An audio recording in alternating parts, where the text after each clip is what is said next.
Si te detuvieras en la superficie de la Luna y miraras hacia atrás, a través del vacío oscuro y silencioso del espacio, verías un espectáculo que desafía por completo al resto del sistema solar. Verías una esfera de zafiro brillante, envuelta en nubes blancas arremolinadas, reluciendo contra el infinito telón de fondo negro.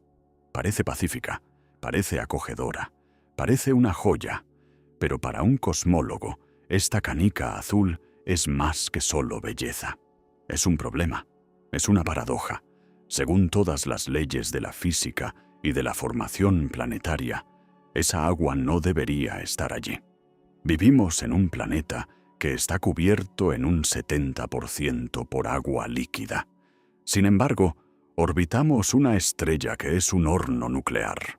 Existimos en una zona del sistema solar donde el calor debería haber evaporado hasta la última gota de humedad hace miles de millones de años. La Tierra debería ser una roca seca y chamuscada, tan estéril como Mercurio o tan polvorienta como Mars. Pero en cambio, nos estamos ahogando en océanos. Esta agua es la característica que define nuestro mundo, la cuna de nuestra biología y el solvente de nuestra existencia. Pero su origen es uno de los misterios más profundos y debatidos de la ciencia. ¿Cayó del cielo en una lluvia de cometas? ¿Brotó de las propias rocas? ¿O es un fantasma de un tiempo anterior a la existencia misma de la Tierra? Esta noche rastrearemos el origen de los océanos. Volveremos al tiempo del fuego, a la era de las grandes lluvias, y descubriremos la historia secreta del agua en tu vaso. Así que, antes de ponerte cómodo, tómate un momento para darle me gusta al video y suscribirte, pero solo si realmente disfrutas de lo que hago aquí. Y déjame saber en los comentarios desde dónde nos sintonizas y qué hora es para ti. Siempre es fascinante ver quién se une a nosotros desde todo el mundo. Ahora, atenúa las luces. Tal vez enciende un ventilador para ese suave zumbido de fondo y dejémonos llevar juntos por el viaje de esta noche. Para entender por qué nuestros océanos son tal misterio, primero debemos mirar a nuestros vecinos. El sistema solar interior es un vecindario de roca y fuego. Mercurio, el planeta más cercano al Sol, es un mundo con ampollas y sin aire, hecho de hierro y piedra, cocido por la radiación solar. Venus, nuestro gemelo en tamaño, es un paisaje infernal de presión atmosférica aplastante y calor de invernadero desbocado, donde cualquier agua que pudo haber existido se evaporó al espacio hace eones.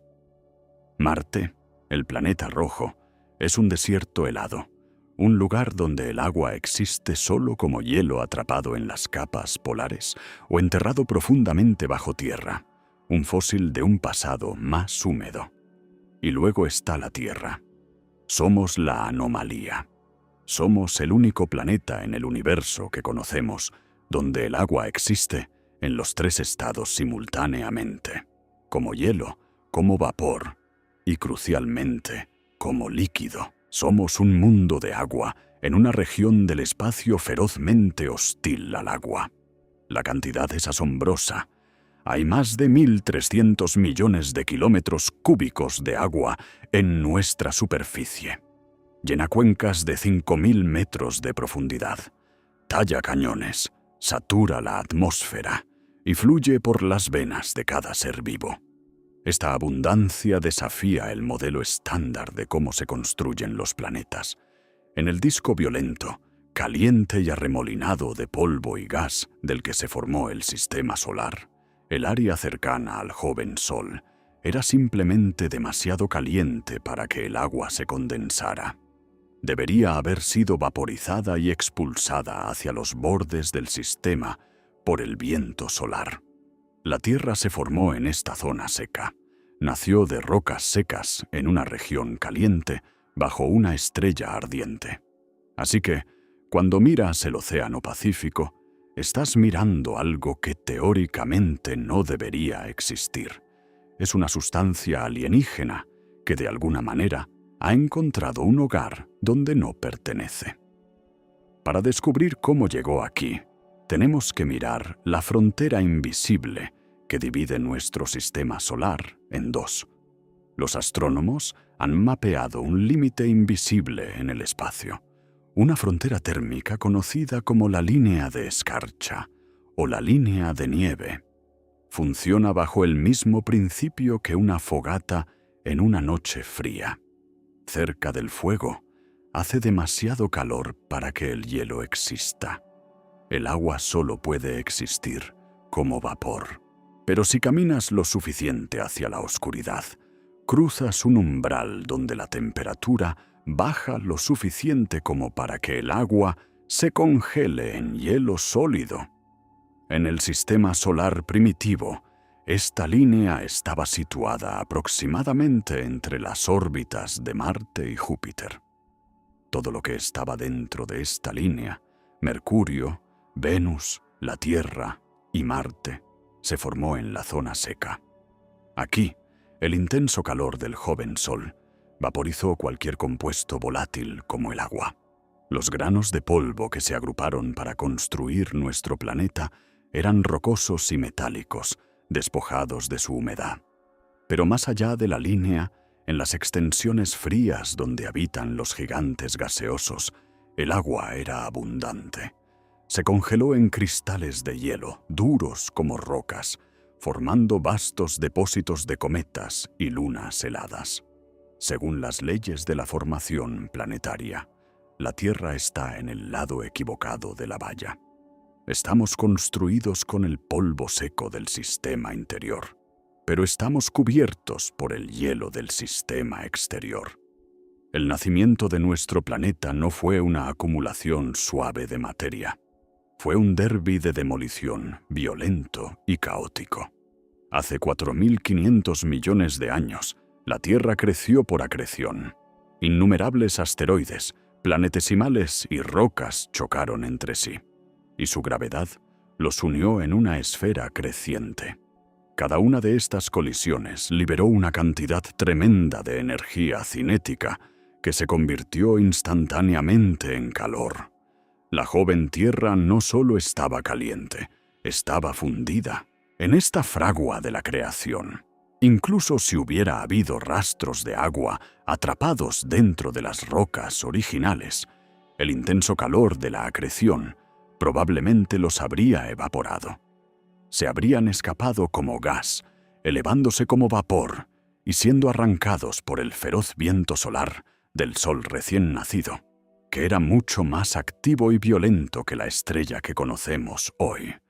El modelo estándar sugiere que la Tierra infantil era una roca seca, como un hueso, una bola estéril de magma, orbitando en una nube de polvo. Tenía hierro para un núcleo y silicatos para un manto, pero carecía de los ingredientes volátiles de la vida. Era un mundo sin una gota de azul. Regresemos a ese tiempo. El eón ádico. El nombre proviene de Hades, el inframundo griego, y es un título apropiado. Si miraras la Tierra hace 4.500 millones de años, no la reconocerías. No había continentes, no había verde, no había mar. La superficie era un océano agitado e incandescente de roca fundida, un campo de lava global que irradiaba calor hacia el vacío oscuro del espacio.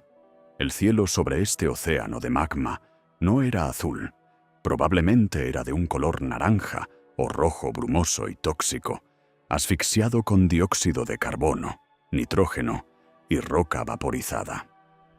La presión atmosférica habría sido aplastante. En este paisaje infernal, el agua era una imposibilidad física. Cualquier molécula de H2 o que tocara la superficie se habría convertido instantáneamente en vapor y se habría perdido en la atmósfera superior. Este fue el punto cero de nuestro planeta. Era un mundo de fuego definido por la ausencia absoluta del líquido que ahora lo cubre. Y sin embargo, mirando esta esfera ardiente, sabemos que algo milagroso estaba por suceder. De alguna manera, esta bola de fuego tenía que enfriarse y la roca seca tenía que volverse húmeda. La transformación del infierno ádico al mundo de agua es la mayor metamorfosis en la historia del sistema solar. Justo cuando la joven Tierra comenzó a enfriarse, justo cuando podría haber comenzado a formar una corteza delgada y frágil, el universo entregó un golpe que reinició el reloj por completo. Esta es la hipótesis del gran impacto. Sugiere que hace unos 4.500 millones de años, la Tierra no estaba sola en su órbita. Estaba acechada por otro cuerpo planetario, un mundo del tamaño de Marte que los científicos han llamado Tea. La colisión fue inevitable. Chocaron contra la prototierra con una fuerza que está más allá de la comprensión humana. No fue simplemente un impacto, fue una fusión. La violencia de este evento licuó el planeta por completo. Lanzó billones de toneladas de roca fundida a la órbita, un anillo de fuego que eventualmente se fusionaría para formar nuestra luna. Pero para la historia del agua, este momento es crítico, porque fue un evento de esterilización. El calor generado por el impacto fue tan intenso que habría vaporizado cualquier atmósfera volátil que la Tierra hubiera logrado retener.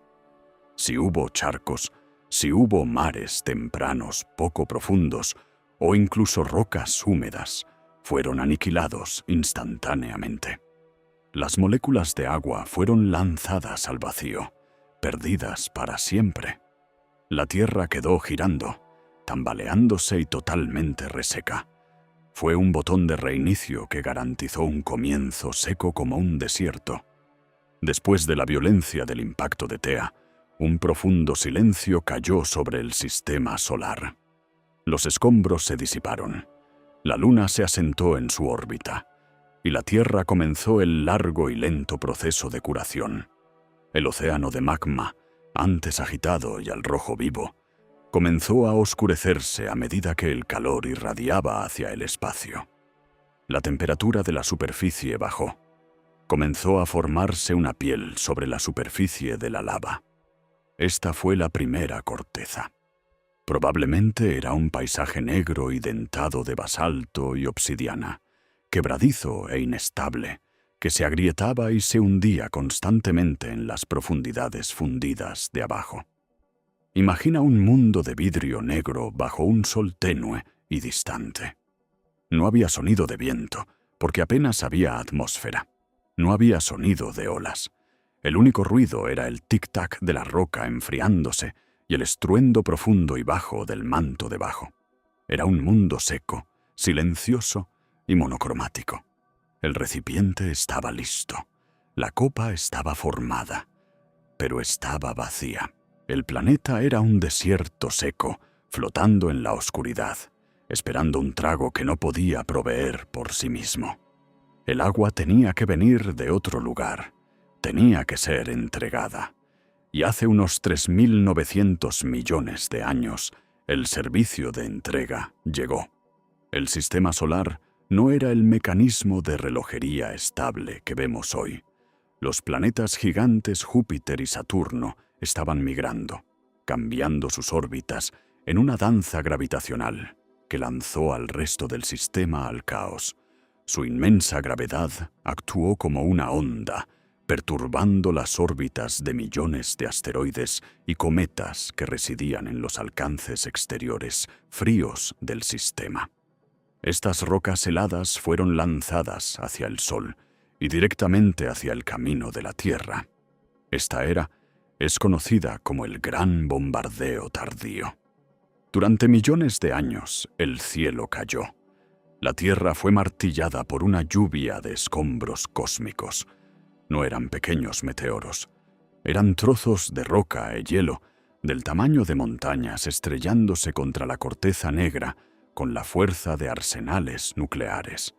Mirando hacia arriba desde la superficie, el cielo nocturno habría sido un caleidoscopio aterrador de rayas y destellos. Esto no fue un desastre, fue un envío de suministros. Estos impactadores eran los portadores, los cargueros cósmicos cargados con la única cosa que le faltaba a la Tierra. Traían los compuestos volátiles, los gases congelados y, lo más importante, el hielo que eventualmente convertiría al planeta negro en azul. Cuando los científicos comenzaron a buscar la fuente del agua de la Tierra, sus ojos se volvieron naturalmente hacia el sistema solar exterior. Allí, a la deriva en el frío oscuro más allá de Neptuno, están los cometas. Estas son las bolas de nieve sucias del cosmos, restos antiguos del amanecer del sistema solar, compuestos principalmente de gas congelado, polvo e hielo de agua. Son portadores espectaculares. Cuando un cometa cae hacia el sistema solar interior, el Sol lo calienta y libera una magnífica cola de vapor, una prueba visual del agua encerrada en su interior. Durante décadas, fue la teoría principal que estos cometas fueron los arquitectos de nuestros océanos. Tenía perfecto sentido. Durante el gran bombardeo tardío, millones de estos cuerpos helados habrían sido lanzados hacia la Tierra. Cada impacto habría entregado una carga masiva de hielo que se derretiría instantáneamente al entrar o al impactar, sumándose a la creciente atmósfera de vapor del joven planeta. Era una noción romántica, la idea de que nuestros océanos son esencialmente cometas derretidos, que el agua en nuestras venas cayó de los confines más lejanos y fríos de la galaxia. Sugería que la Tierra era solo un balde seco que se llenaba con el tiempo con una manguera cósmica. Pero la ciencia exige evidencia, no solo teorías elegantes. Para probar que los cometas llenaron nuestros océanos, teníamos que probarlos. Teníamos que comparar la firma química del agua en la Tierra con el agua de un cometa. El agua no es siempre solo H2O. A veces el átomo de hidrógeno lleva un neutrón extra, convirtiéndolo en deuterio o hidrógeno pesado. La proporción de agua normal con respecto al agua pesada actúa como una huella digital. Te dice dónde se hizo el agua y bajo qué condiciones. En 2014, la nave espacial Rosetta realizó un milagro de navegación, alcanzando al cometa 67P, después de una persecución de 10 años a través del vacío. Dejó caer un aterrizador llamado Philae sobre la superficie helada para olfatear el vapor de agua. Los resultados fueron un choque. El agua en el cometa era pesada. Tenía una proporción de deuterio 3 veces mayor que el agua en nuestros océanos. Fue un desajuste. Si nuestros océanos hubieran sido entregados por cometas como el 67P, la química de nuestro mundo sería fundamentalmente diferente. Este descubrimiento descartó a los cometas como la fuente primaria. La teoría romántica colapsó. Las bolas de nieve sucias pudieron haber añadido una pizca de agua aquí y allá, pero no llenaron la cuenca. El verdadero transportador era otra cosa, algo mucho menos obvio. La investigación pasó de los cometas helados a sus primos más secos y rocosos, los asteroides, específicamente una clase de rocas espaciales antiguas conocidas como condritas carbonáceas. Al ojo desnudo, estas parecen piedras grises ordinarias y aburridas. No brillan con hielo, no tienen colas, pero las apariencias en el espacio engañan. Estas rocas son como esponjas cósmicas. Su estructura mineral es rica en arcillas hídricas, minerales que tienen moléculas de agua encerradas firmemente dentro de su red cristalina. Pueden contener hasta un 20% de agua por peso. Estos asteroides se formaron más cerca de la Tierra, en el cinturón de asteroides, una región que es lo suficientemente fría para que algo de agua sobreviva, pero no lo suficientemente fría para formar hielo puro. Durante el bombardeo, Probablemente fueron estas rocas húmedas las que llovieron por trillones. No trajeron agua como líquido o hielo, sino como humedad atrapada en la piedra. Al chocar contra la tierra, el calor del impacto liberó el agua, soltándola como vapor.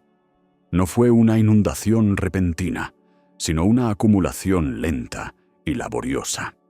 Meteoro por meteoro, guijarro por guijarro, los océanos fueron entregados en forma de polvo hidratado. Esta es la teoría del revestimiento tardío.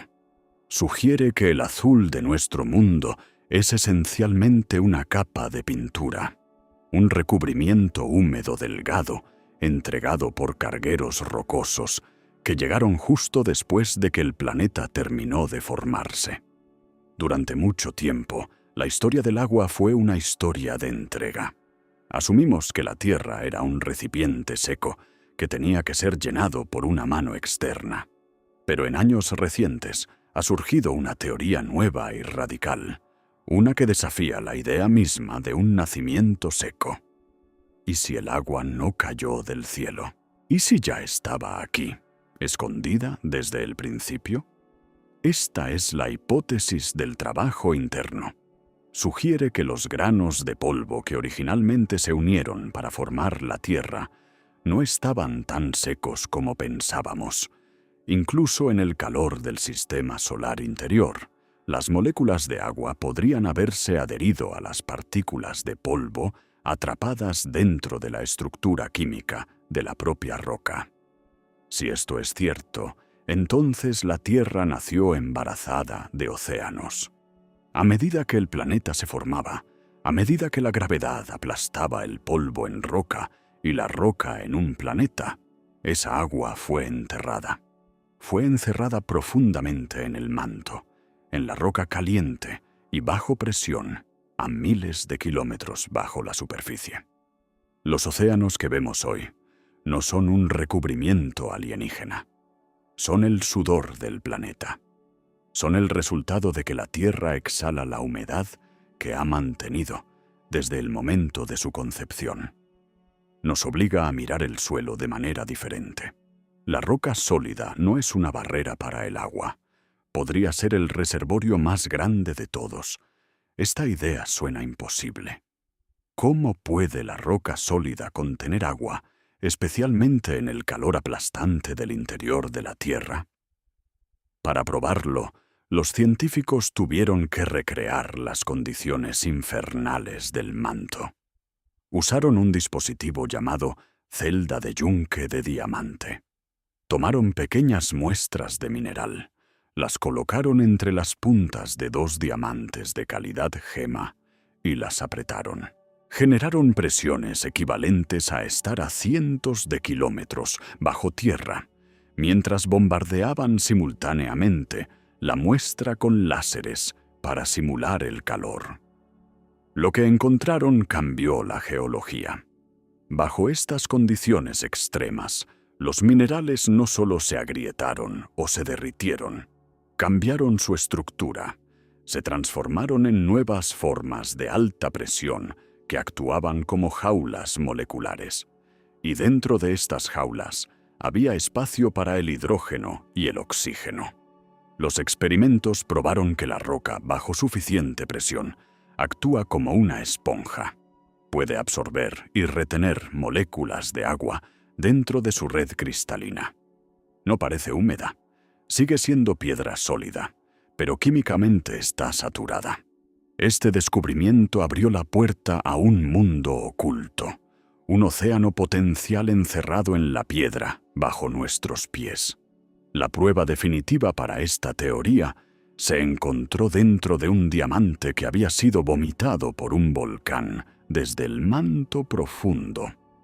Dentro del diamante había una pequeña impureza, una mota de un mineral llamado ringwoodita.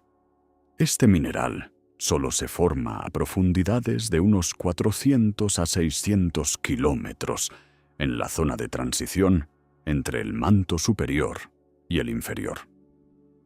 Cuando los científicos analizaron esta pequeña mota azul, encontraron que contenía una cantidad significativa de agua, aproximadamente el 1.5% de su peso. Eso suena pequeño, pero la zona de transición es vasta. Si toda la zona está hecha de esta ringwoodita, y si toda está tan húmeda como esa muestra, entonces los cálculos son asombrosos. Implica que hay un reservorio de agua profundo dentro de la Tierra, que es igual a 3 veces el volumen de todos los océanos superficiales combinados. Estamos flotando sobre un mar oculto. El Pacífico, el Atlántico, el Índico. Estos son solo el desbordamiento. Son los charcos en la superficie. El verdadero océano es sólido, caliente y enterrado a 400 kilómetros de profundidad, encerrado en una jaula de cristal de mineral azul. Entonces, ¿cómo llegó esta agua profunda a la superficie? El motor fue el calor. La joven Tierra era un lugar geológicamente violento. Su interior bullía con calor radiactivo y la energía residual de su formación. Este calor impulsó una actividad volcánica masiva a una escala que apenas podemos imaginar. Millones de volcanes, respiraderos y fisuras se abrieron a través de la corteza en enfriamiento. A medida que la roca fundida subía desde el manto, la presión se liberaba. El agua que había estado atrapada en la estructura cristalina de las rocas profundas fue liberada. Se convirtió instantáneamente en vapor. Durante millones de años, los volcanes no solo lanzaron lava, lanzaron gas, bombearon trillones de toneladas de vapor de agua, dióxido de carbono y nitrógeno hacia el cielo. Este fue el gran desgasamiento. El planeta esencialmente estaba sudando sus océanos hacia la atmósfera. El cielo se volvió denso y pesado con nubes.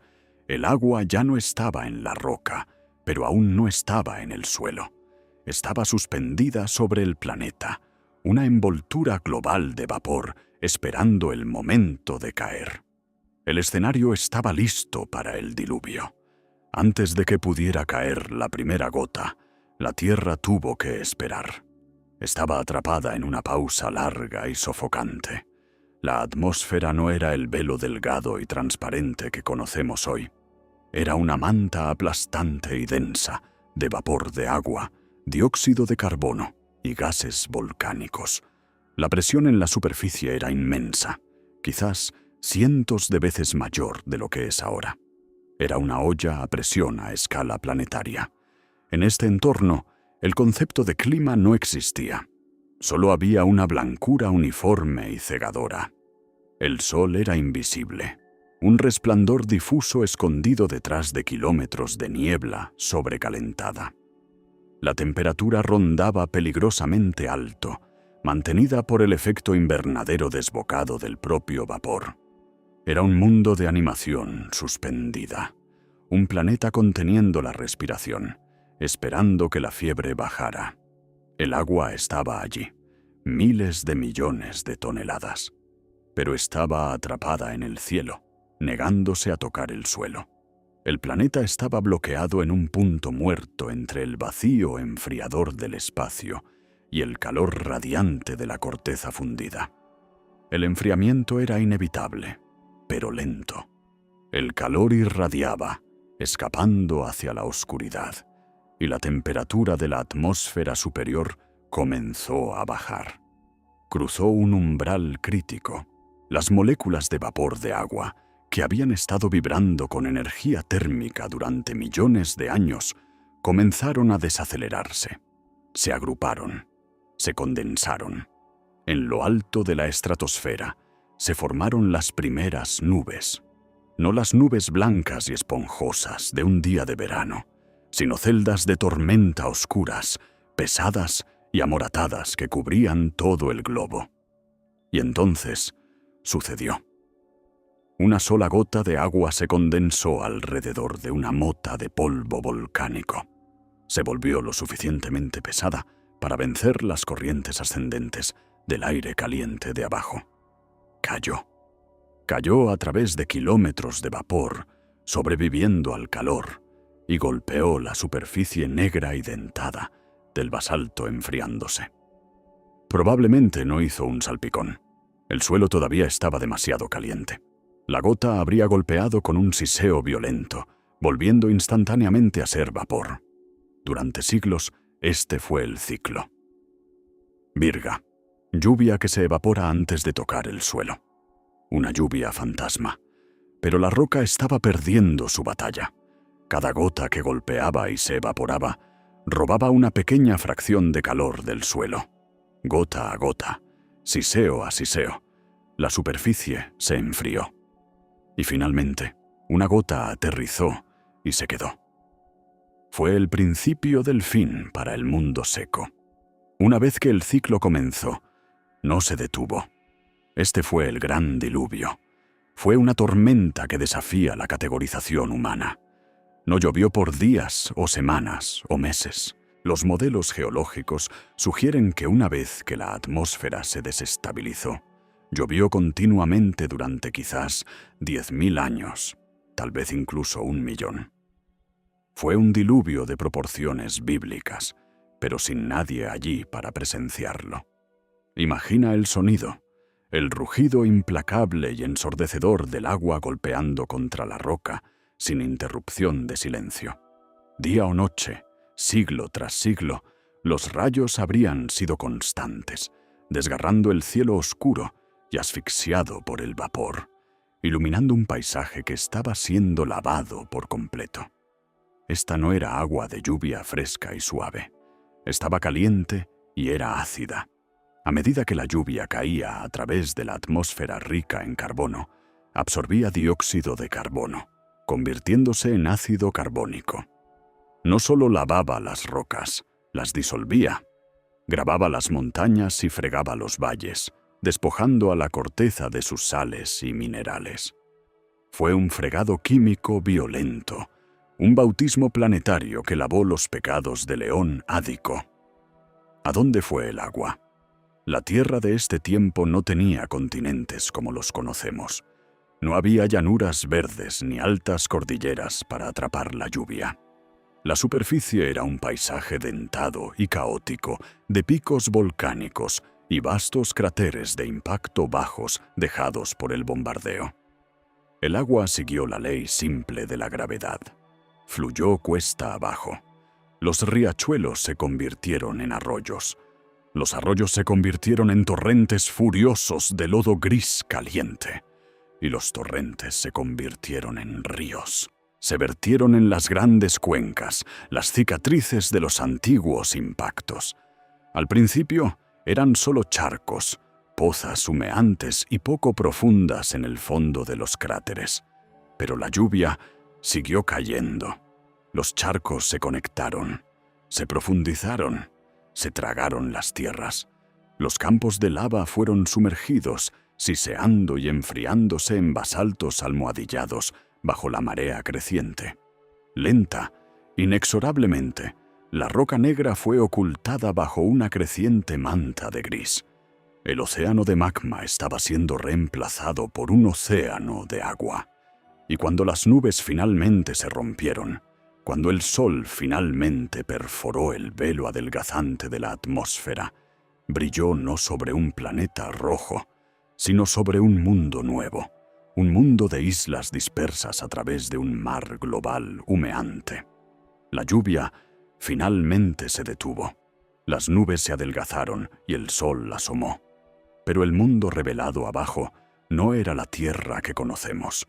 Si pudieras pararte en uno de los picos volcánicos solitarios que sobresalían de las olas hace 3.500 millones de años, estarías mirando un mar alienígena.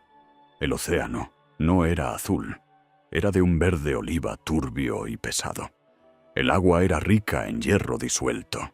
En nuestro mundo moderno, el oxígeno en la atmósfera reacciona con el hierro para crear óxido, que se asienta fuera del agua. Pero en la tierra primitiva no había oxígeno libre. El hierro permanecía disuelto, suspendido en el líquido, dándole al océano global un sabor metálico y tóxico y un tono verde profundo. El cielo arriba probablemente tampoco era azul, sino de un naranja rosáceo brumoso, coloreado por altos niveles de metano y dióxido de carbono.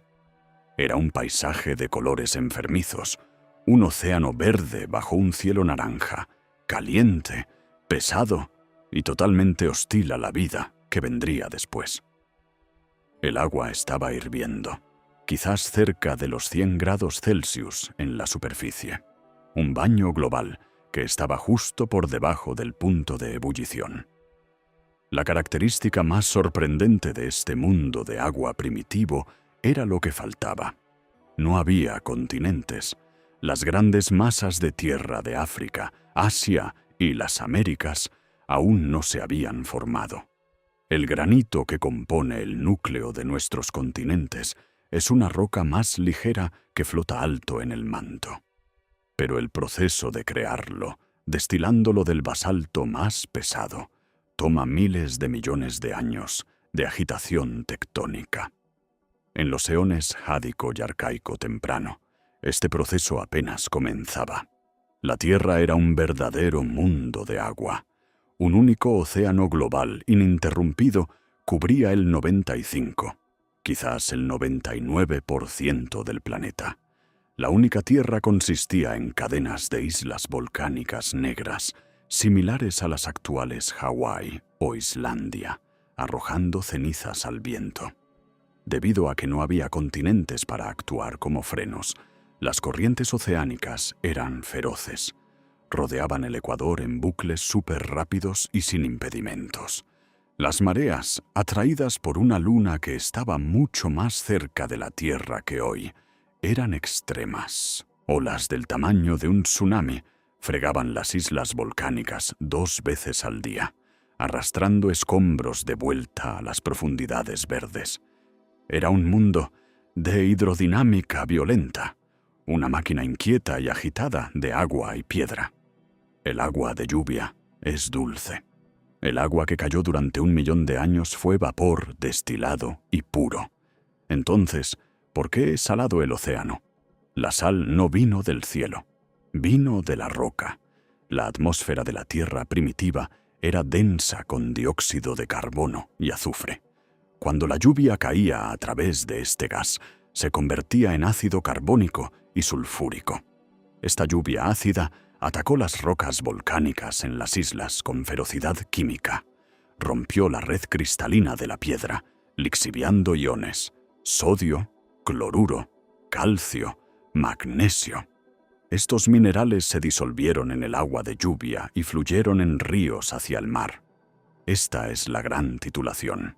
Durante miles de millones de años, los ríos han estado actuando como una cinta transportadora, despojando a los continentes de su sal y vertiéndola en el océano. Y una vez que la sal está en el océano, queda atrapada.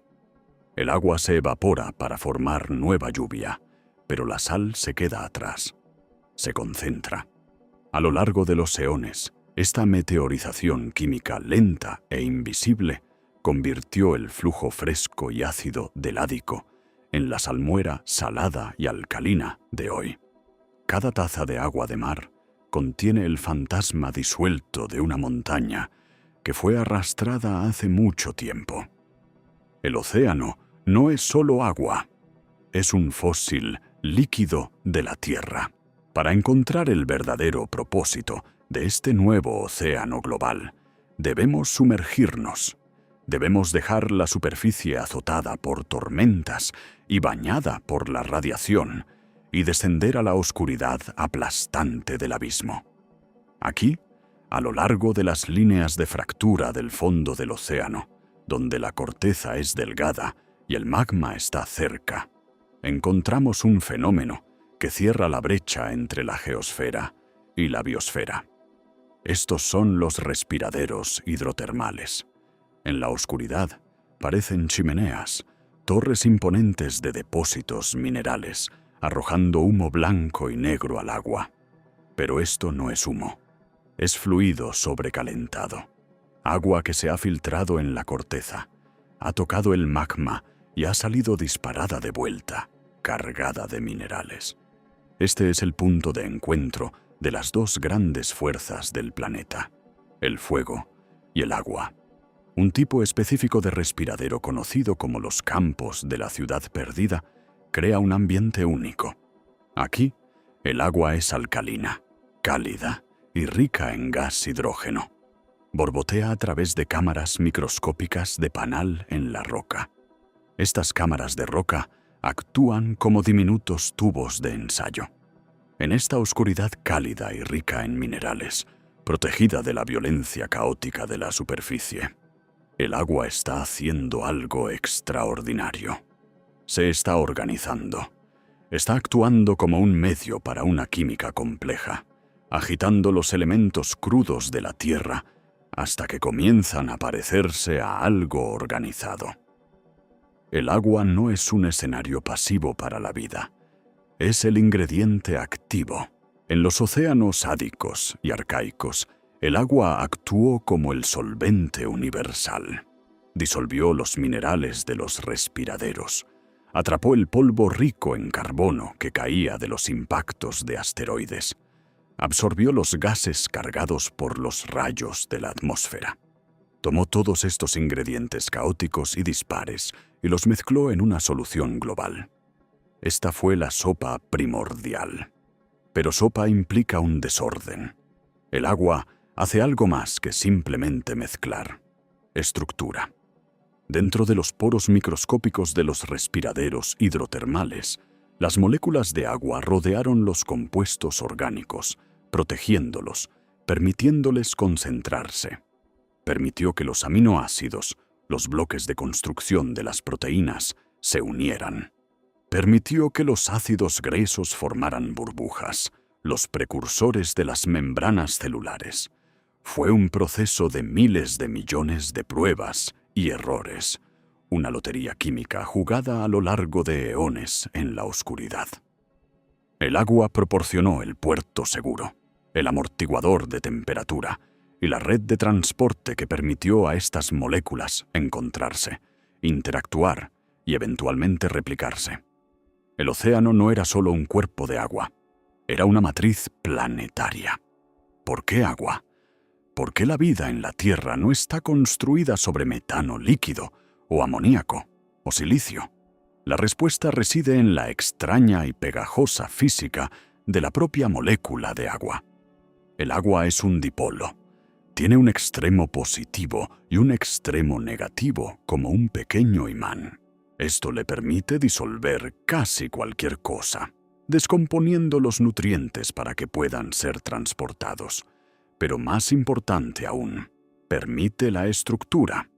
Considera el ADN, la escalera en espiral que contiene el código de la vida. El ADN se mantiene unido por interacciones hidrofóbicas. Partes de la molécula odian el agua y se curvan hacia adentro, mientras que otras partes aman el agua y miran hacia afuera. La forma del ADN, la propia doble hélice, es esculpida por el agua que la rodea. Sin agua para empujar y tirar de estas moléculas, nuestro código genético se deshilacharía en el caos.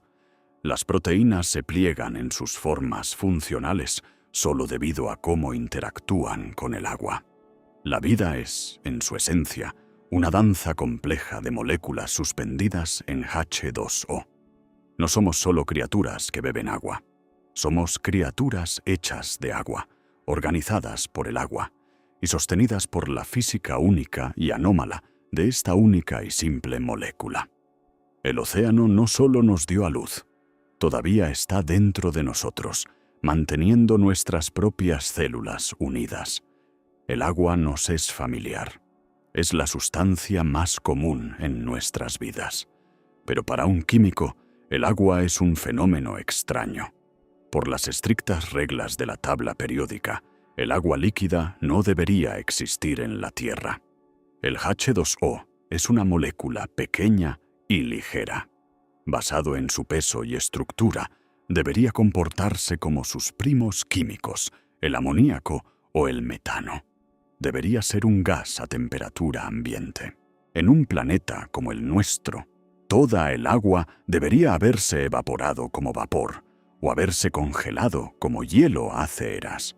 No debería haber un punto medio líquido, pero el agua hace trampa. Sobrevive como un líquido debido a una propiedad única llamada enlace de hidrógeno. Las moléculas de agua son pegajosas. Los átomos de hidrógeno de una molécula son atraídos magnéticamente por los átomos de oxígeno de sus vecinas.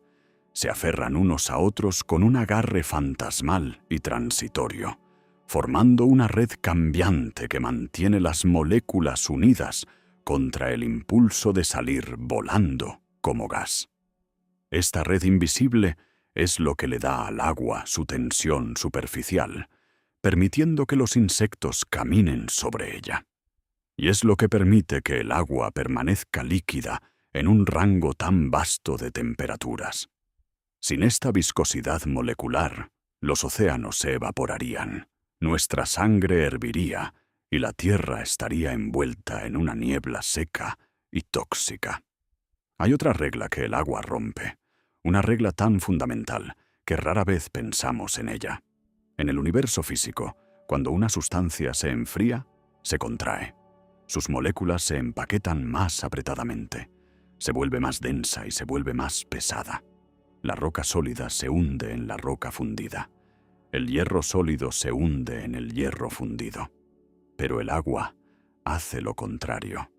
A medida que se acerca al punto de congelación, las moléculas se organizan en una estructura cristalina hexagonal rígida. Para encajar en esta forma, tienen que separarse. El hielo es menos denso que el agua. Se expande. Flota. Esta anomalía es la única razón por la que estamos aquí. Imagina si el agua obedeciera las leyes normales de la física. El hielo sería más pesado que el agua.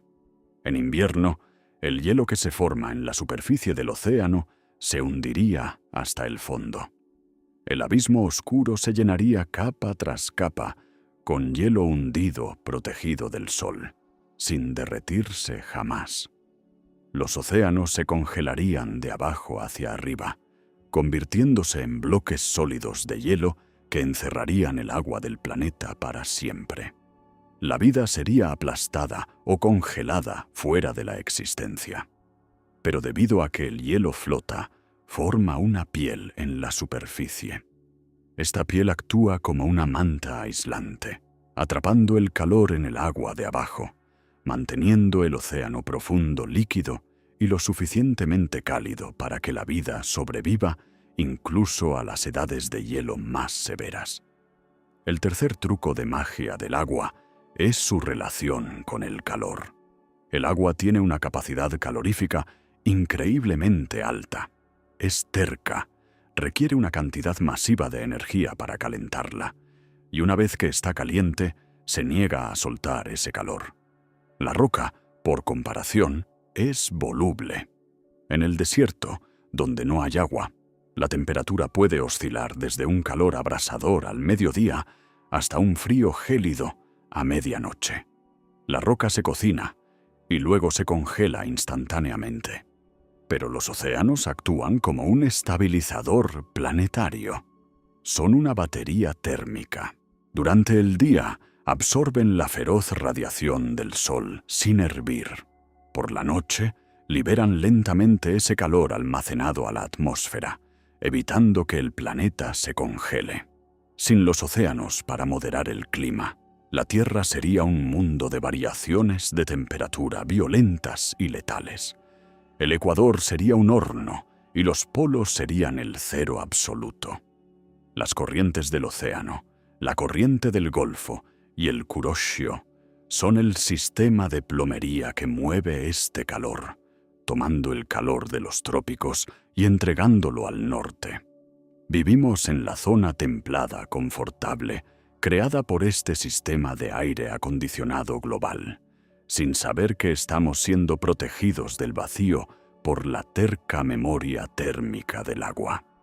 Tendemos a pensar en el océano como una instalación permanente, una bañera que permanece llena. Pero el fondo del océano es en realidad una cinta transportadora en movimiento. En el fondo de las trincheras más profundas, como la de las Marianas, las placas tectónicas de la Tierra están colisionando. Una placa se desliza debajo de otra, hundiéndose en el manto caliente y viscoso. Este es el proceso de subducción, y a medida que la roca baja, se lleva el océano consigo. El agua no baja por un agujero como un desagüe. Está encerrada químicamente en la corteza. Las rocas del lecho marino están saturadas, hidratadas por millones de años de presión. A medida que estas enormes losas de piedra descienden hacia el fuego del interior, transportan trillones de toneladas de agua, arrastrando el océano a las profundidades de la Tierra. Estudios sísmicos recientes sugieren que solo en la fosa de las Marianas la Tierra traga 3 veces más agua de lo que calculábamos anteriormente. Es una fuga lenta y silenciosa. El planeta se está bebiendo sus propios océanos, arrastrándolos de vuelta al reservorio profundo del que probablemente vinieron hace miles de millones de años. Pero la Tierra es un ciclo, no una tumba. Lo que baja debe eventualmente subir. El agua arrastrada por las placas subductoras no permanece enterrada para siempre. A medida que la roca se calienta en el manto, el agua es expulsada. Sube, mezclándose con roca fundida para alimentar los volcanes explosivos del cinturón de fuego. Pero a veces regresa en una forma más extraña. En el fondo del Pacífico hay montañas que no lanzan fuego, lanzan lodo. Estos son los volcanes de lodo de filtración fría, estructuras imponentes formadas por la erupción de roca triturada y agua profunda a presión de la zona de subducción. Son los respiraderos del sistema de plomería interna del planeta. Liberan fluidos que han estado atrapados bajo tierra por eones, agua que ha circulado a través del corazón mismo del mundo. Este ciclo oculto desde la lluvia al océano, al manto y de vuelta al volcán, actúa como un regulador a largo plazo. Asegura que mientras los océanos superficiales puedan subir y bajar, el planeta mismo nunca se seque realmente. Esta agua profunda hace más que solo circular. Cumple una función que mantiene viva a la Tierra. La geología nos dice que la tectónica de placas, el desplazamiento de los continentes, la construcción de montañas, el reciclaje de la corteza, es única de la Tierra en nuestro sistema solar. Venus es un planeta del mismo tamaño y composición. Sin embargo, su superficie es una tapa única, bloqueada y estancada. No tiene placas tectónicas. ¿Por qué? La respuesta, de nuevo, es el agua. El agua actúa como un lubricante planetario en la corteza profunda y el manto superior. Las moléculas de agua suavizan la roca, bajan el punto de fusión y reducen la fricción entre las vastas placas de piedra. Sin agua, la corteza terrestre estaría seca, rígida y atascada. Los continentes se congelarían en su lugar. El reciclaje de carbono se detendría. Los volcanes morirían. El planeta entraría en un coma geológico, justo como Venus. Es el agua que lubrica los engranajes de la Tierra profunda, lo que permite que los continentes se desplacen. El suelo mismo que pisamos es móvil solo porque está flotando sobre una capa oculta de roca húmeda. El océano no es solo un hábitat, es el aceite de motor del planeta. Para apreciar plenamente la extraña belleza del agua abierta de la Tierra, debemos mirar a la competencia. Durante mucho tiempo, creímos que éramos el único mundo de agua en el sistema solar. Estábamos equivocados. Hay otros océanos allá afuera, pero se están escondiendo. Orbitando a Júpiter está la luna Europa, una bola de hielo blanco fracturado. Orbitando a Saturno está Encélado, una diminuta bola de nieve reluciente. Al ojo parecen muertos y congelados, pero la gravedad cuenta una historia diferente. A medida que estas lunas orbitan a sus masivos padres gigantes gaseosos, son apretadas y estiradas por inmensas fuerzas de marea. Esta fricción genera calor en lo profundo de sus núcleos. Este calor interno derrite el hielo de abajo hacia arriba. Bajo la capa de hielo de kilómetros de espesor y dura como roca en Europa, hay un océano de agua salada líquida que puede tener 100 kilómetros de profundidad. Contiene más agua que todos los océanos de la Tierra combinados, pero es un océano sigiloso. Existe en una oscuridad eterna, cortado del sol, las estrellas y la atmósfera. Es un mar atrapado en una olla a presión planetaria, cálido y rico en minerales, pero sellado para siempre por un techo de hielo. Esta comparación revela la verdadera anomalía de la Tierra. En el universo, parece que el estado por defecto para el agua líquida es estar escondida, estar enterrada bajo una corteza protectora de roca o hielo.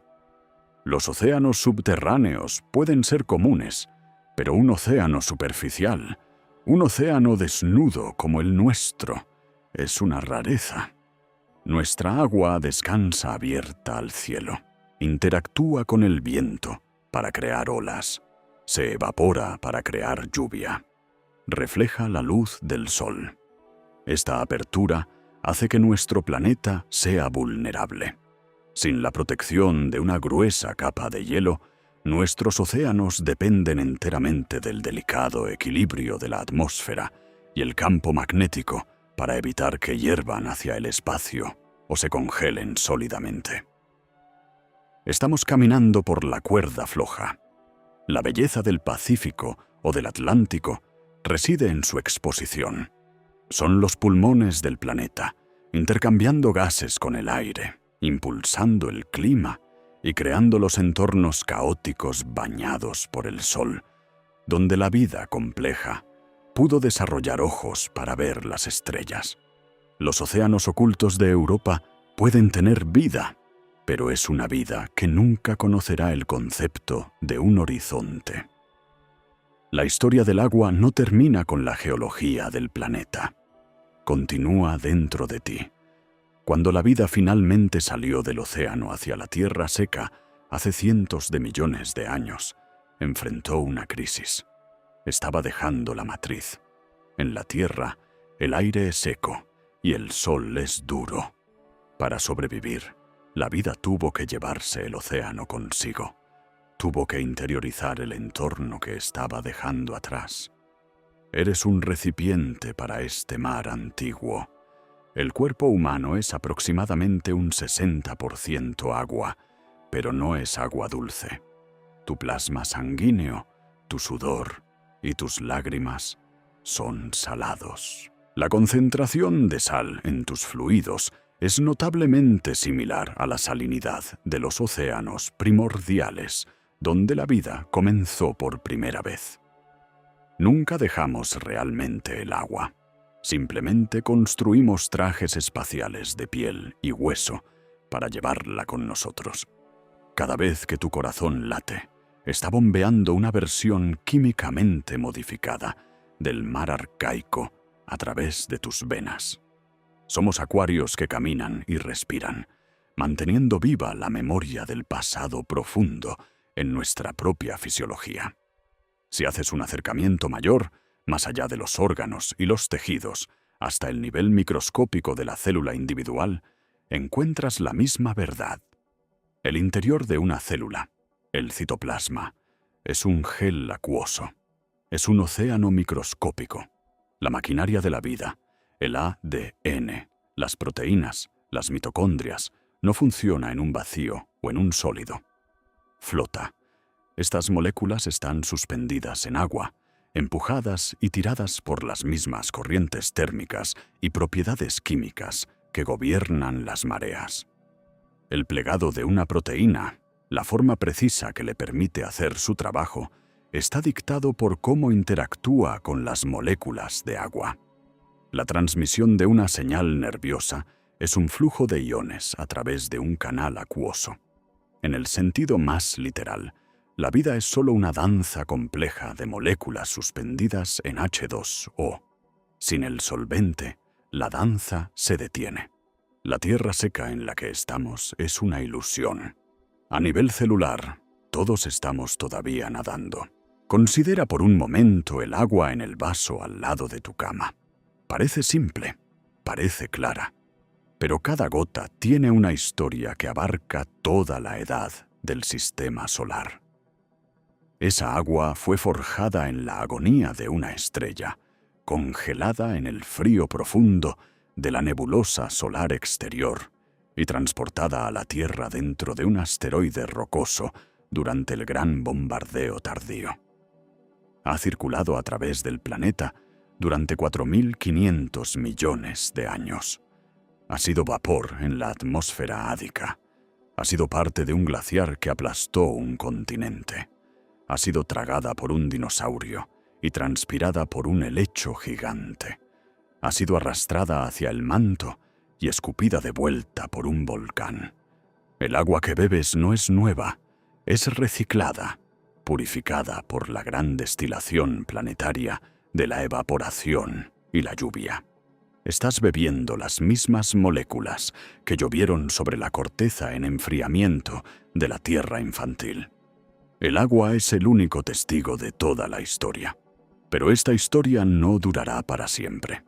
La Tierra es un sistema cerrado, pero no está perfectamente sellado.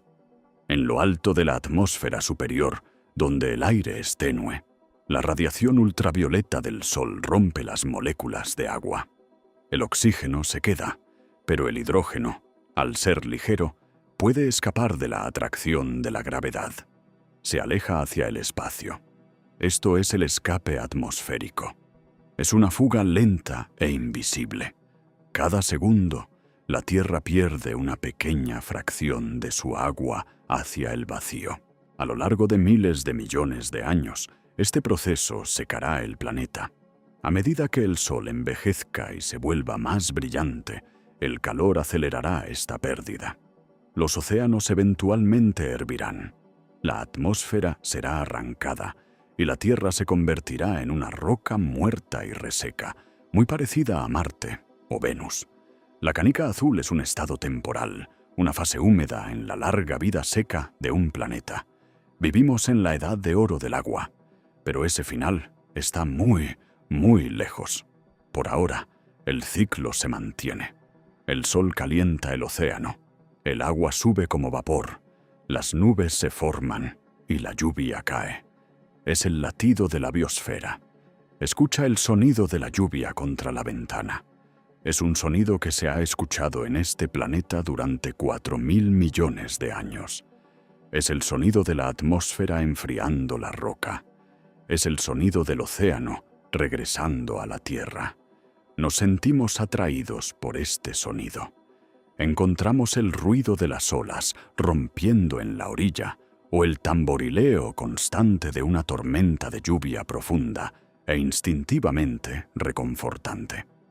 Tal vez sea porque, en un sentido muy real, es el sonido del hogar. Somos criaturas del agua, exiliados del océano que viven en tierra seca, llevando nuestro propio mar interno dentro de nosotros. El sonido del agua nos reconecta con nuestros orígenes, con el tiempo en que éramos solo células simples flotando en el cálido caldo químico de la tierra primitiva. Y así, la historia del origen del agua está completa. Hemos rastreado el viaje de la gota desde el corazón ardiente de un cometa hasta el vaso tranquilo al lado de tu cama. El ciclo está cerrado. Para muchos de ustedes, espero que el ritmo de este viaje ya haya hecho su trabajo. Espero que el sonido de la lluvia eterna los haya llevado al sueño profundo y sin sueños. Si te estás quedando dormido, déjate llevar. Estás a salvo, pero tal vez todavía estás aquí. Tal vez el silencio aún no te ha llevado. Si todavía estás escuchando, si tu mente todavía vaga en la oscuridad tranquila y no estás listo para dormir, tengo algo más para ti. un tipo diferente de historia. Hemos pasado este tiempo hablando del agua, pero no hemos hablado de lo que el agua esconde. Hay un misterio que no reside en el fluido, sino debajo de él. Así que, si todavía estás conmigo, quedémonos en la oscuridad un poco más. Bajemos el nivel del mar en nuestras mentes y miremos las cosas que la Tierra ha elegido olvidar. Nuestra búsqueda de las tierras perdidas comienza en la vasta extensión, aparentemente vacía, del Pacífico Sur. Si miras un mapa estándar, ves a Australia y a miles de kilómetros al este, las islas de Nueva Zelanda. Entre ellas no hay nada más que agua azul. Parece un vacío, un espacio en blanco en el mapa del mundo. Pero si pudieras quitar esa agua, si pudieras quitar el tapón al Océano Pacífico, verías algo que desafía los libros de geografía. Nueva Zelanda no es una cadena de islas. Es simplemente el pico de montaña más alto de un gigante hundido. Bajo las olas se encuentra una masa de tierra que se extiende por casi 2/3 del tamaño de Australia. Tiene montañas, tiene valles, tiene mesetas. Es una pieza distinta y continua de corteza continental que se separó del supercontinente Gondwana hace 80 millones de años. Los científicos la llaman Cealandia, o, en el idioma indígena, Maori, Terriu a Maui. Es el 8º continente de la Tierra. Pero a diferencia de los demás, Cealandia no pudo mantener su cabeza fuera del agua. Su historia es una tragedia geológica.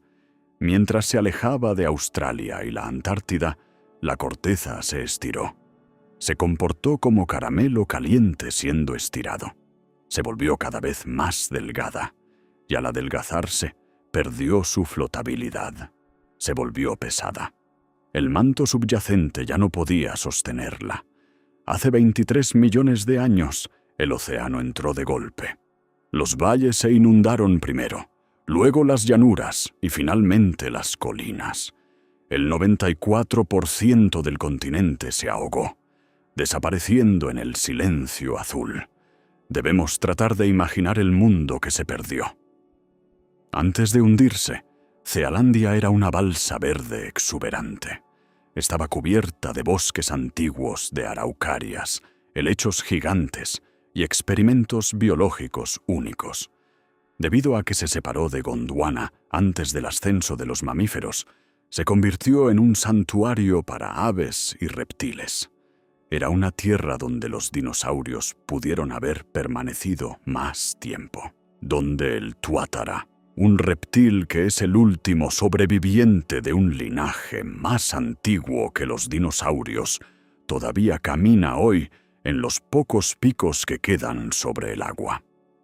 Cuando navegamos a través del mar de Tasmania, estamos flotando sobre un mundo perdido. Nos movemos sobre bosques fosilizados y antiguos lechos de ríos que no han sentido el sol durante 20 millones de años. Es un continente fantasma, un gigante dormido que yace justo debajo de nuestra quilla, esperando en la oscuridad. Mientras Cealandia se perdió en los ritmos profundos y silenciosos del tiempo geológico, millones de años antes de que el primer ojo se abriera para verlo, otras tierras se perdieron en el tiempo humano. Para encontrar uno de los más conmovedores y recurrentes de estos mundos sumergidos, debemos viajar a las aguas frías, grises y turbulentas del Mar del Norte, el tramo de océano que actualmente separa a Gran Bretaña del resto de Europa continental. Hoy, este es un mar áspero e inhóspito, un lugar de plataformas petroleras, granjas eólicas y pesados arrastreros industriales. Se siente permanente, una barrera de sal y tormenta. Pero esta barrera es nueva. Hace solo 8.000 años, un parpadeo en la vida del planeta, este mar no existía. En cambio, había un paraíso. Este era Doggerland. No era simplemente un puente terrestre, una estrecha franja de tierra para cruzar. Era un subcontinente vasto, exuberante y vibrante. Era el verdadero corazón de Europa. Imagina un paisaje continuo y ondulado de tundra, humedales y ricas praderas que conectaban los acantilados de piedra caliza de Inglaterra directamente con las costas planas de Dinamarca y los Países Bajos. El Támesis no fluía hacia el mar. Era un afluente que se unía al Rin para formar un superrío europeo masivo que serpenteaba perezosamente a través de las llanuras antes de desembocar en el Atlántico. Grandes manadas de mamuts lanudos, renos y caballos salvajes vagaban aquí, pastando en un paisaje que ahora está enterrado bajo 50 metros de agua salada aplastante. Fue quizás el terreno de caza más rico de todo el hemisferio norte, un lugar de abundancia que sustentaba a miles de nuestros ancestros mesolíticos. Lo sabemos no por mitos o leyendas, sino porque el mar a veces devuelve lo que robó. Durante siglos, los pescadores holandeses e ingleses que arrastraban sus pesadas redes por el fondo del Mar del Norte han sacado cosas que no pertenecen al océano. No solo atrapan peces, sacan colmillos negros fosilizados de mamuts, atrapan los cráneos de rinocerontes lanudos y las cornamentas de alces irlandeses gigantes. Y lo más escalofriante, atrapan las herramientas de los hombres. Encuentran arpones tallados en asta, hachas de piedra y los delicados huesos de humanos que vivieron, amaron y murieron en una tierra que ahora es un lecho marino. Estos artefactos son los escombros de una civilización sumergida, la prueba tangible y pesada de que donde las olas ahora ruedan, una vez estuvo el humo de las fogatas. El fin de Doggerland fue un apocalipsis en cámara lenta que duró milenios, a medida que las grandes capas de hielo de la última edad de hielo comenzaron su colapso final. Los niveles globales del mar subieron. Año tras año, generación tras generación, el agua se filtró hacia el interior. Las grandes llanuras se convirtieron en marismas saladas. Las marismas se convirtieron en llanuras de marea. Los bosques murieron, sus raíces envenenadas por la sal invasora, dejando atrás bosques fantasmas de tocones preservados que todavía se pueden ver en las mareas extremadamente bajas en la costa inglesa. La gente de Doggerland eran refugiados de una catástrofe climática, forzados a retirarse a terrenos más altos, moviéndose lentamente hacia las colinas de lo que se convertiría en Gran Bretaña y los Países Bajos. Pero el golpe final no fue lento. Fue repentino, violento y aterrador. Alrededor de 6.200 años antes de nuestra era, ocurrió un trauma geológico masivo frente a las costas de Noruega. Una sección colosal de la plataforma continental colapsó en un evento conocido como el deslizamiento de Storegga. Este deslizamiento de tierra submarino movió un volumen incomprensible de roca y sedimento, desencadenando un mega tsunami. Una pared de agua de quizás 20 metros de altura corrió a través del Mar del Norte. Chocó contra los restos bajos y pantanosos de Doggerland con la fuerza de una bomba. Devastó la costa, ahogando las islas restantes y barriendo los asentamientos humanos en una sola tarde. Cuando el agua se retiró, la tierra estaba envenenada, rota y en gran parte desaparecida. Gran Bretaña fue separada de Europa. El corazón de la tierra fue borrado. Doggerland se convirtió en un recuerdo preservado solo en el lodo y el silencio del lecho marino, esperando que una red de pesca devuelva sus secretos a la luz. Mucho más al sur, en las regiones más desoladas y azotadas por el viento del Océano Índico, a medio camino entre África, Australia y la Antártida, yace otro titán hundido. Esta es la meseta de Kerguelen. Si miras un mapa hoy, solo verás las diminutas y dentadas islas Kerguelen, también conocidas como las Islas de la Desolación. Son picos desolados, sin árboles, golpeados por la furia incesante de los vientos circumpolares. Pero estas islas son solo la punta del iceberg. Son las cumbres de un microcontinente sumergido que es 3 veces el tamaño de Japón. A diferencia de Zealandia, que es un fragmento de corteza continental vieja, Kerguelen nació del fuego. Es una gran provincia ígnea, una acumulación masiva de roca volcánica, creada por un punto caliente profundo en el manto que entró en erupción continuamente durante millones de años, construyendo una nueva masa de tierra en medio del océano, en crecimiento. Hubo un tiempo, hace aproximadamente 100 millones de años, durante el período Cretácico, cuando esta meseta no era un abismo oscuro. Era un puente verde y exuberante. Los núcleos de sedimento perforados en la meseta submarina revelan una historia sorprendente. Enterrados bajo las capas de lodo marino hay rastros de suelo antiguo, carbón vegetal y polen fosilizado. Estas pistas microscópicas nos dicen que esta tierra hundida estuvo alguna vez cubierta por densos bosques de helechos y coníferas, similares a las selvas templadas de la actual Nueva Zelanda o la Patagonia. Era un arco de islas verde, un trampolín para los dinosaurios y los primeros mamíferos que migraban entre la India y la Antártida, antes de que los continentes se alejaran demasiado. Ahora es una llanura submarina silenciosa, fregada por las corrientes profundas del océano. Un imperio de basalto ahogado, donde los únicos habitantes son peces de aguas profundas y los fantasmas de un bosque que se hundió hace eones. La historia de los mundos ahogados no es simplemente un capítulo de la historia. Es una profecía de nuestro propio futuro. Tendemos a ver el mapa del mundo como una pintura estática y terminada.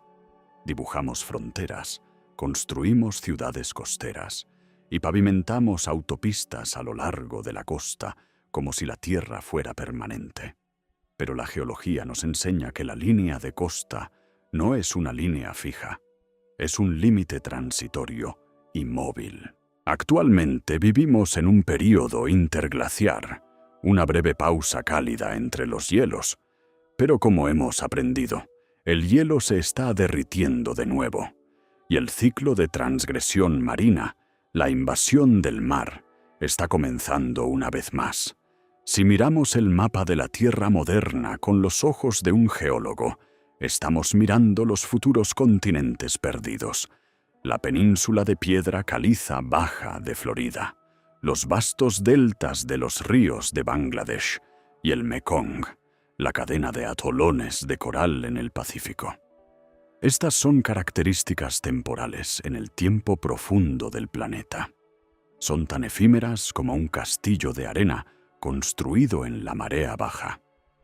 A medida que los océanos se expandan, reclamando el agua almacenada en el hielo, estas tierras seguirán el destino de Doggerland, nuestras ciudades de vidrio y acero, que actualmente brillan bajo el sol, se convertirán en las ruinas submarinas del futuro, colonizadas por corales y algas. El océano es paciente. Ha reclamado continentes antes y lo hará de nuevo. El agua que bebemos, el agua que nos sustenta, es también el agua que espera para consumir la tierra firme.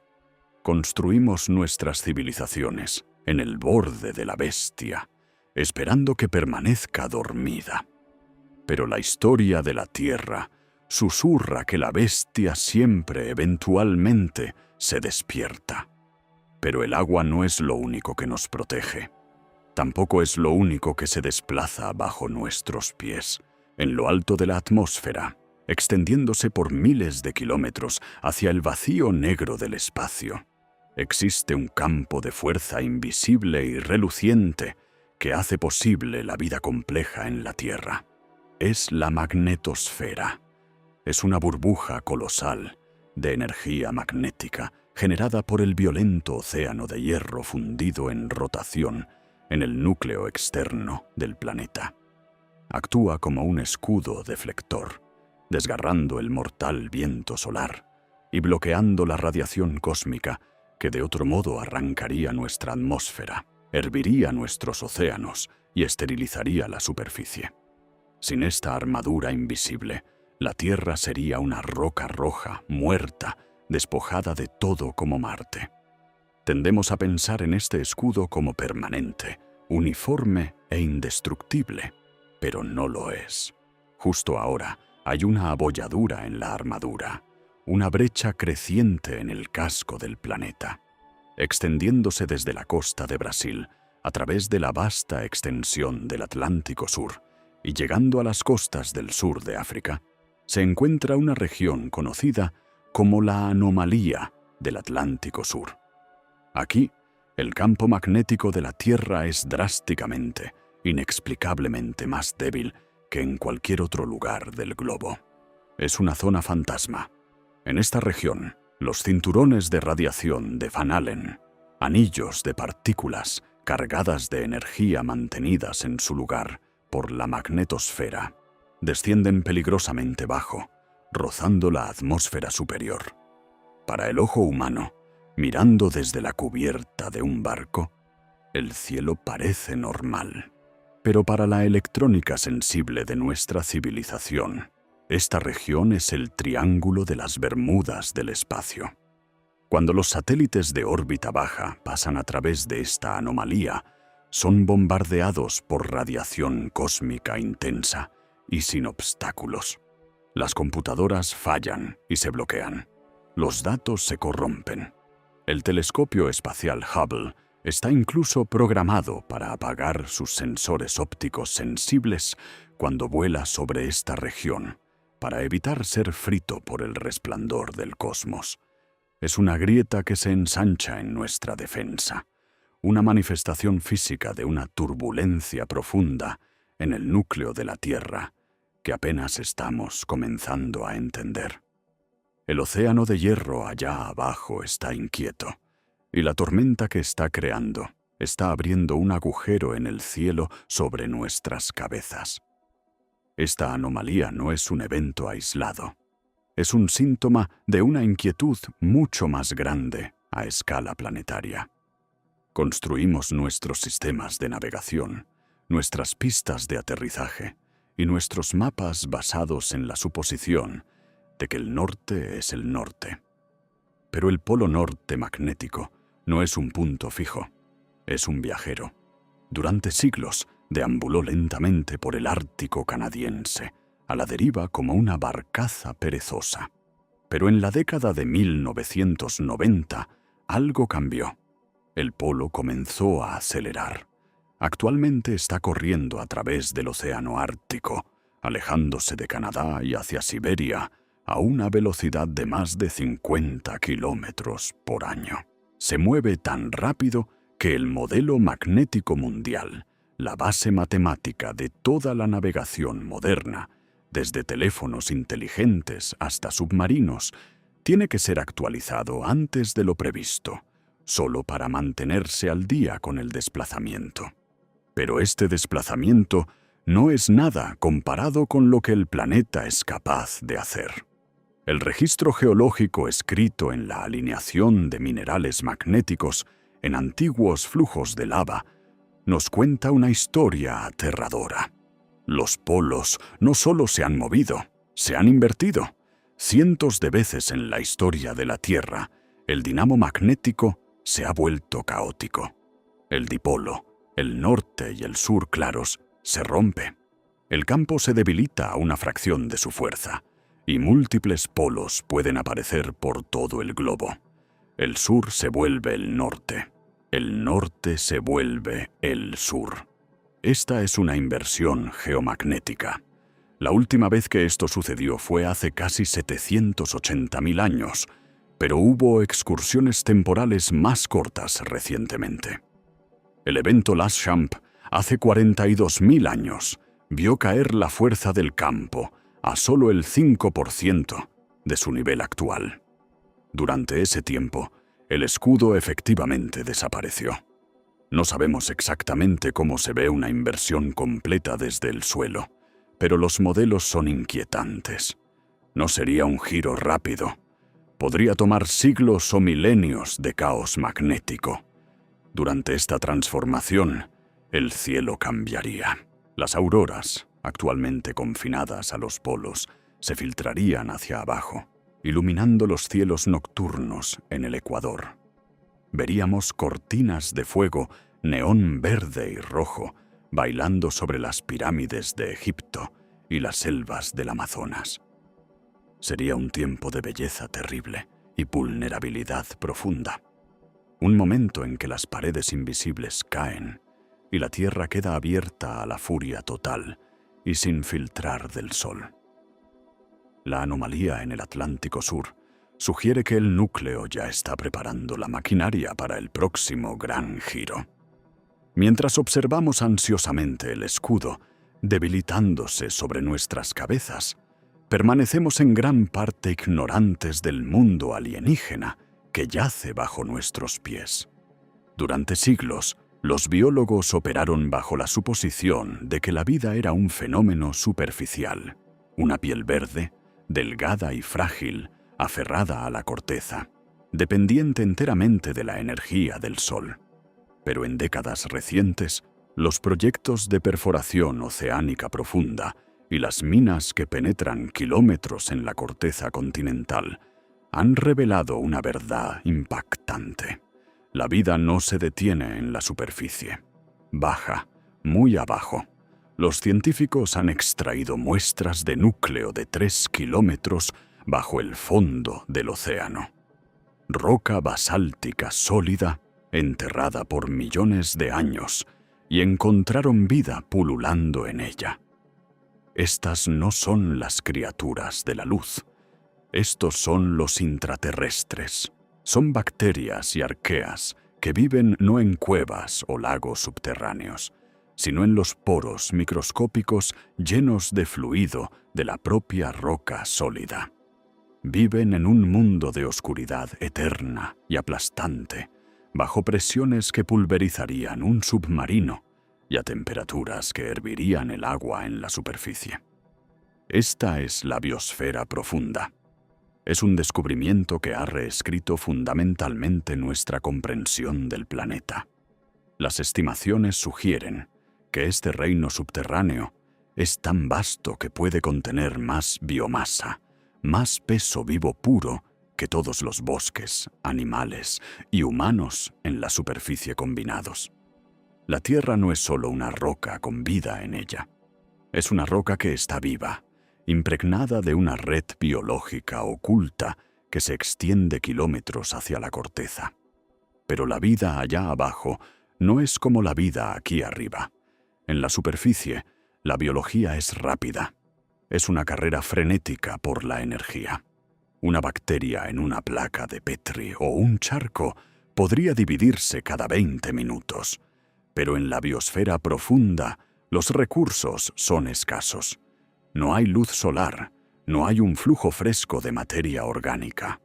Estos organismos deben sobrevivir con la débil energía química liberada por el enfriamiento de la Tierra o la lenta descomposición radiactiva del uranio en la piedra circundante. Debido a que la energía es tan limitada, han evolucionado para vivir en cámara lenta extrema. Son los zombis de la roca profunda. Los estudios de estos microbios de la tierra profunda sugieren que no se dividen en minutos o días. Una sola célula puede tardar 100 años, 1000 años o quizás incluso 10.000 años en dividirse una sola vez. Existen en un estado de suspensión metabólica, apenas distinguiendo entre estar vivo y estar muerto. Son estatuas vivientes que existen en una escala de tiempo que raya en la inmortalidad. Han estado allí abajo durante millones de años, atrapados en sus celdas de piedra, indiferentes a la extinción de los dinosaurios, indiferentes a las edades de hielo, indiferentes al ascenso de la humanidad. Para ellos, los eventos caóticos de la superficie son solo una ondulación fugaz. Son los verdaderos dueños del planeta, la materia oscura de la biología, esperando pacientemente en la piedra a que el mundo cambie.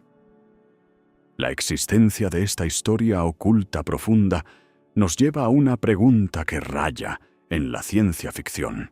Sin embargo, es una pregunta hecha no por teóricos de la conspiración, sino por serios climatólogos y astrofísicos.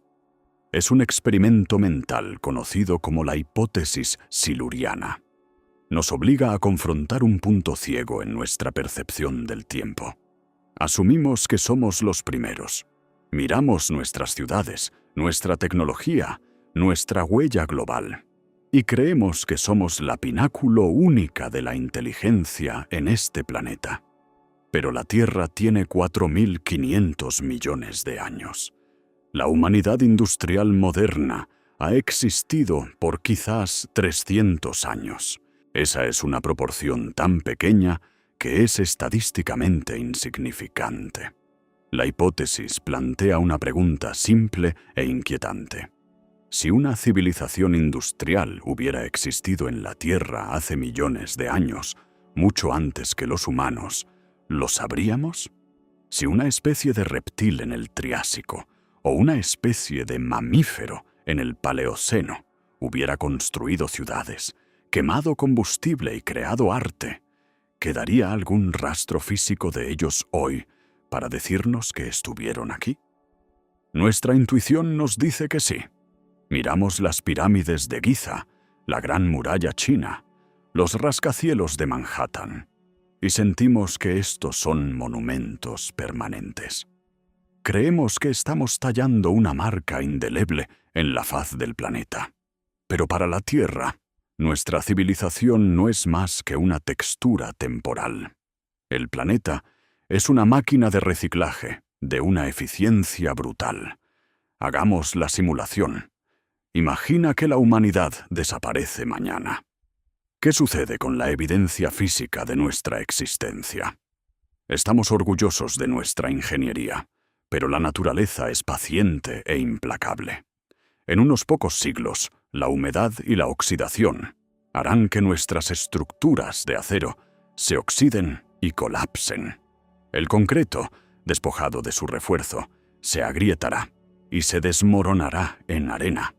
En unos pocos miles de años, las raíces de los bosques que se recuperan triturarán nuestras ciudades, hasta convertirlas en polvo, y las enterrarán bajo capas de tierra. Pero el borrado va más allá. La corteza de la Tierra misma está en movimiento. En una escala de tiempo de millones de años, las mismas placas tectónicas en las que estamos se deslizarán, se arrugarán y se derretirán. Los continentes serán remodelados. Los glaciares fregarán la Tierra hasta el lecho rocoso, borrando todo lo que estaba sobre ella. El registro fósil, en el que tanto confiamos, no es una biblioteca completa. Es un libro triturado. Tenemos fósiles de dinosaurios, sí, pero solo tenemos fósiles de una fracción minúscula e infinitesimal de los animales que realmente vivieron. Las probabilidades de que una especie específica se fosilice son cercanas a cero. Si una civilización avanzada hubiera durado solo 10.000 años, el lapso de nuestra propia historia hasta ahora, y luego colapsara, aparecería en el registro geológico como una capa de sedimento no más gruesa que una hoja de papel. Sería indistinguible de un evento natural. Las ruinas físicas de un imperio no sobreviven al tiempo profundo. Entonces, si las estatuas, los edificios y las máquinas son triturados hasta ser polvo, ¿qué queda? ¿Cómo detectaríamos una civilización fantasma?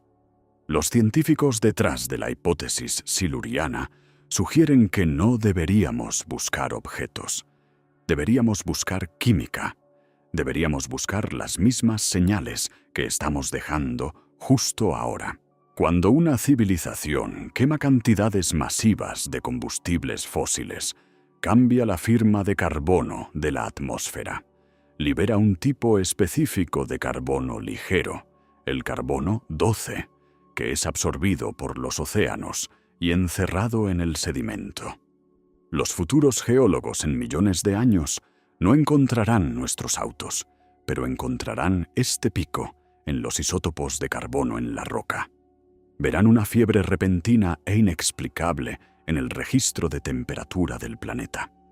Encontrarán una capa de tecnofósiles, moléculas extrañas y no naturales como los plásticos, y productos químicos sintéticos persistentes que no se descomponen por eones. Incluso podrían encontrar una capa de plutonio 244, un isótopo radiactivo que no existe en la naturaleza y que solo puede ser creado por fisión nuclear. Estas son las huellas digitales de la industria. Son las únicas cosas que perduran. Aquí es donde la hipótesis pasa de un experimento mental a un misterio. Cuando miramos hacia atrás en la historia geológica de la Tierra, encontramos anomalías. Encontramos eventos que parecen sospechosamente como nuestro propio antropoceno. El más famoso es el máximo térmico del Paleoceno-Eoceno, o el PTM. Hace aproximadamente 56 millones de años, la Tierra experimentó un calentamiento global repentino, drástico y rápido. La temperatura se disparó. Los océanos se volvieron ácidos. Y lo más importante, hubo una inyección masiva e inexplicable de carbono en la atmósfera. La explicación estándar es natural. Enormes erupciones volcánicas o la liberación de hidratos de metano del lecho marino. Y esto es probablemente la verdad. Pero los datos son confusos. La velocidad e intensidad del carbono liberado durante el PTM es extrañamente similar a la tasa a la que actualmente quemamos combustibles fósiles.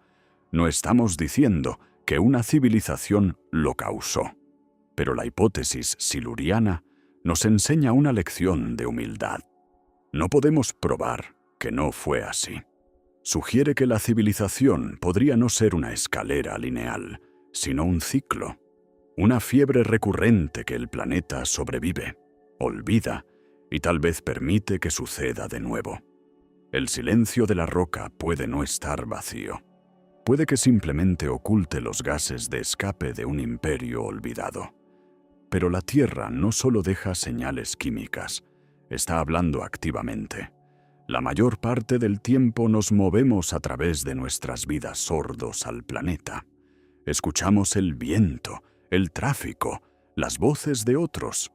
Pero existe un fenómeno que ha sido reportado durante décadas desde los desiertos vacíos de Nuevo México hasta las costas neblinosas de Inglaterra, sugiriendo que la Tierra misma está haciendo un sonido. Se conoce simplemente como el zumbido.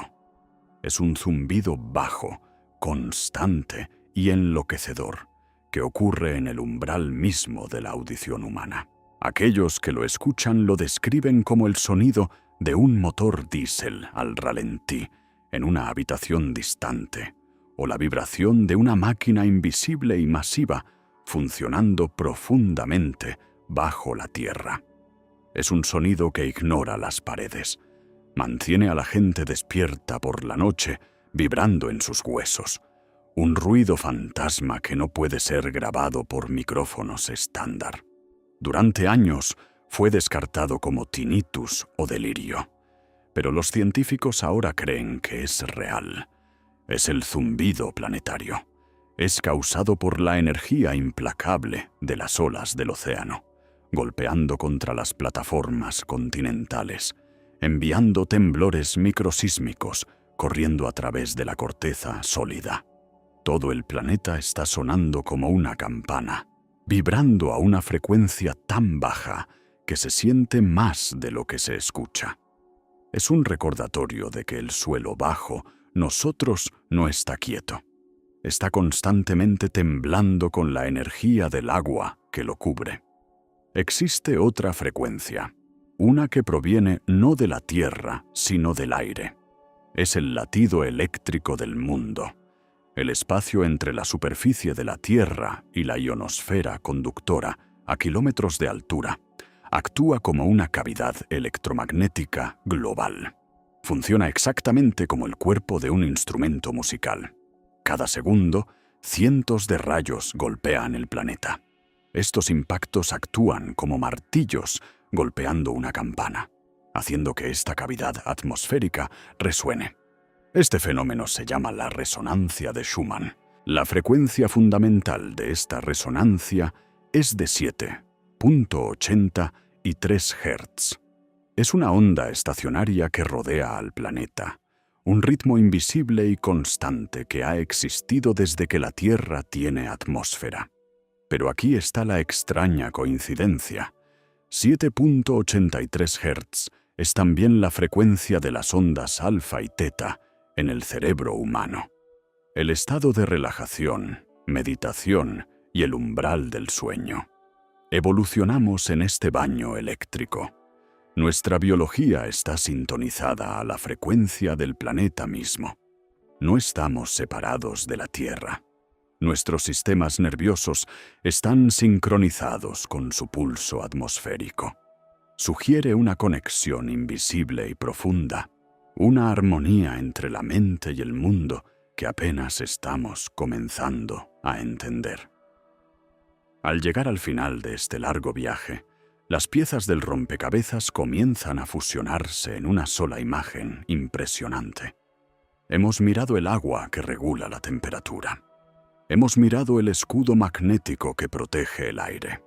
Hemos mirado la biosfera profunda que impregna la corteza y los ciclos de destrucción y renacimiento que reciclan la superficie. Cuando das un paso atrás y miras estos sistemas trabajando en concierto, la Tierra deja de parecer una roca. Comienza a parecer un organismo. Esta es la hipótesis de Gaia. Sugiere que la Tierra es un sistema complejo autorregulado que mantiene las condiciones necesarias para la vida. Así como un cuerpo vivo mantiene su propia temperatura y química, los volcanes son los respiraderos, el océano es la sangre, la atmósfera es el pulmón, el campo magnético es la piel, y nosotros quizás somos las neuronas, la primera parte de este vasto cuerpo planetario que ha abierto los ojos y despertado a la conciencia. Somos la manera en que la Tierra se conoce a sí misma. Vinimos aquí preguntándonos de dónde venía el agua. Descubrimos que es un viajero cósmico, un sobreviviente del fuego ádico y un escultor de continentes. Pero al rastrear el agua, nos encontramos a nosotros mismos. Los átomos de tu cuerpo fueron una vez parte del asteroide que trajo el mar. La sal en tu sangre es la memoria del primer océano. El ritmo eléctrico de tu cerebro es el eco del rayo en el cielo. No somos pasajeros en este barco. Somos el barco. Somos las formas temporales que el agua y la roca toman para que puedan caminar, respirar y asombrarse. La historia de la Tierra no es algo que sucedió en el pasado. Está sucediendo justo ahora en ti. Eres el capítulo actual de la historia. Eres la memoria del planeta hecha carne. Y ahora el viaje ha terminado. El ciclo está cerrado. El agua ha caído del cielo. Ha tallado la tierra y ha regresado a las profundidades. Los continentes perdidos duermen en la oscuridad. Las bacterias ocultas esperan en la piedra. Y el planeta tararea su zumbido bajo y constante. Puedes dejarte llevar ahora.